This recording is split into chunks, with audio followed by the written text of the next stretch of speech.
The silence in the arena was absolute, so thick you could feel it pressing down on your skin. Every single heartbeat, mine included, thundered like a drum against the walls of the stadium. There we were, two fighters in the center of the ring, bathed in the harsh glow of the overhead lights, sweat plastering our hair to our foreheads. Our eyes were locked, an unspoken war raging between us before a single punch was thrown. It was a primal stare-down, two predators sizing each other up. I'd spent my entire life preparing for a moment just like this one. Countless hours in the gym, the smell of leather and sweat my constant companion. I'd visualized this scene 1,000 times. The roar of the crowd, the weight of the gloves, the championship belt gleaming just beyond my reach. But tonight felt different. Something was off. My opponent, he was an enigma. He stood there perfectly still, his chest not heaving, his breathing steady and calm. He wasn't just ready to fight, he was waiting.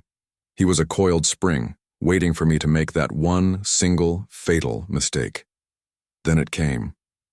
The piercing shriek of the bell shattered the silence and the world exploded into motion. We met in the center of the ring, gloves clashing with a sound like cracking thunder. The dance began. Every jab I threw was a question, testing his defenses, probing for a weakness. Each of his dodges a swift, almost contemptuous answer. He was impossibly fast, moving with a grace that was terrifying in a man his size. I felt like I was punching at a ghost. Round 1 bled into round 2, then 3. I was the aggressor, pushing the pace, trying to impose my will on him.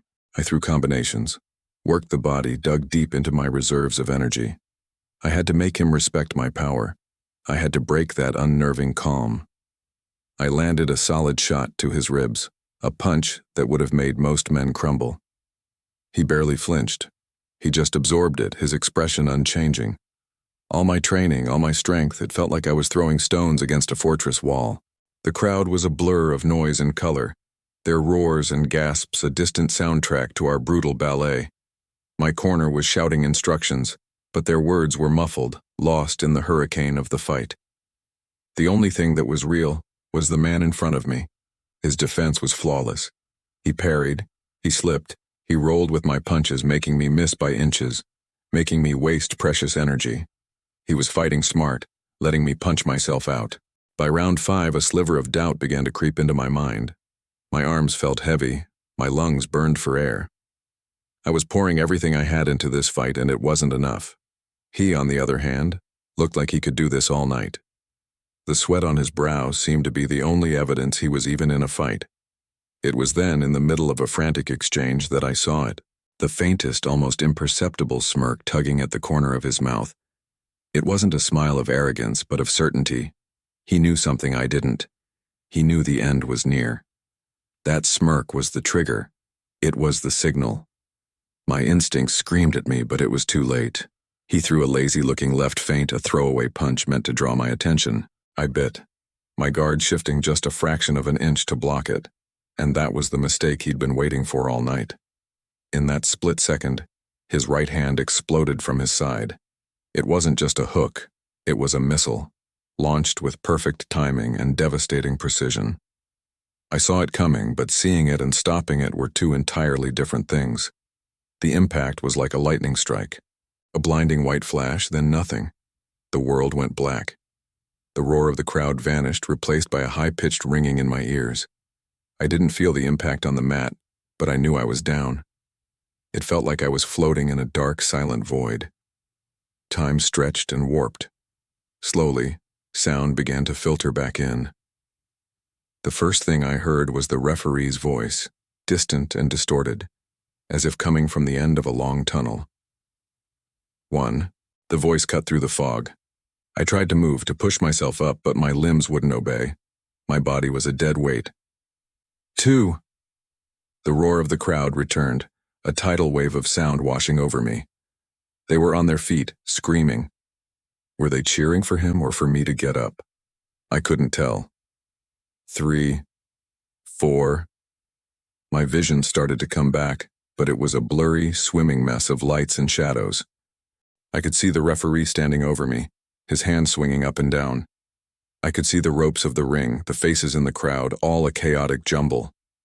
My head throbbed with a pain so intense it felt like my skull was splitting apart.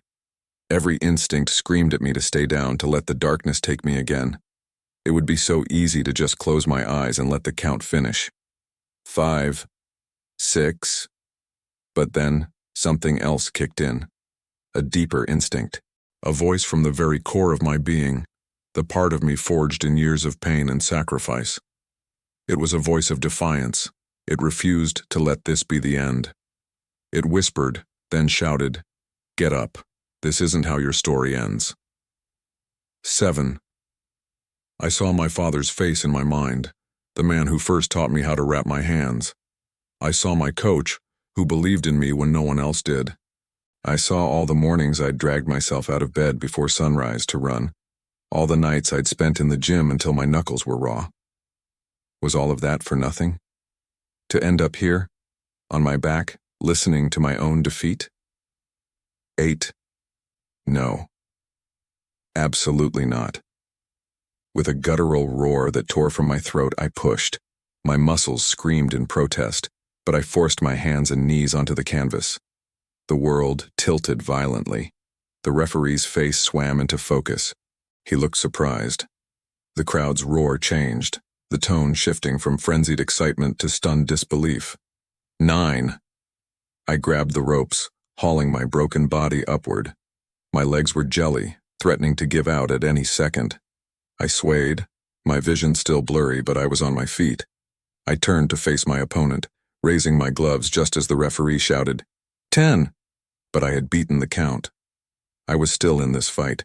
The smirk was gone from my opponent's face, replaced by a look of genuine shock. He thought it was over.